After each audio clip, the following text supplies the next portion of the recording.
Alright guys, before we move on to the next topic, I wanted to spend few minutes to quickly go over a concept called destructuring props and state in React.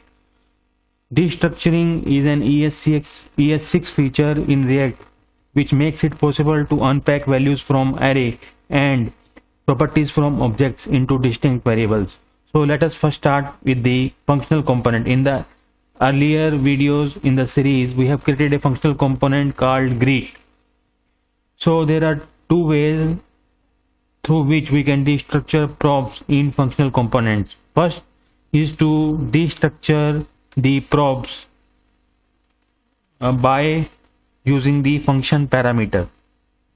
So within the parentheses we are having closing curly braces. Within the curly braces, if we see the app.js component, we are passing the name and hero name property to the greet component. So here we can write name comma hero name.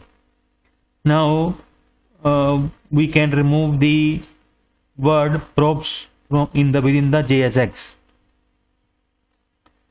So save this file and save also app.js.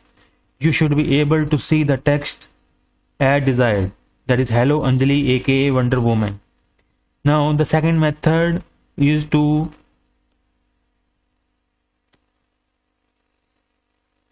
destructure props within the function body. So within the function body greet, we can write const within the curly braces name comma hero name and equal to props. Save this file and you should again be able to see the text hello Anjali aka Wonder Woman. So these are the two ways through which we can destructure props in the functional component. Now take a look at the class component. The props and state can be destructured within the class component within the render method. So within the render method, we'll be writing const.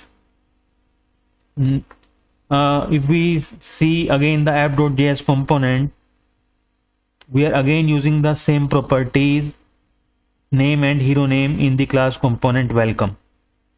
So within the welcome component, we can write here name comma hero name equal to this dot props.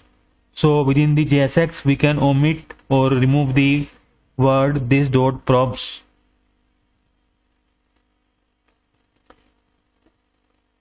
Save the file and also save the app.js file, and we can now take a look at the browser, and now you should be able to see the text welcome Amit aka Batman as desired.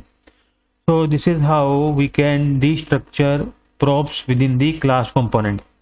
On the similar lines, we can also destructure state within the class component. So we can have the syntax like this: state2 equal to this dot state. However, in this class component we are not having any state, but this is a syntax you will encounter if you want to destructure state in the class component. So that's all guys, that is pretty much, and I will see you guys in the next one.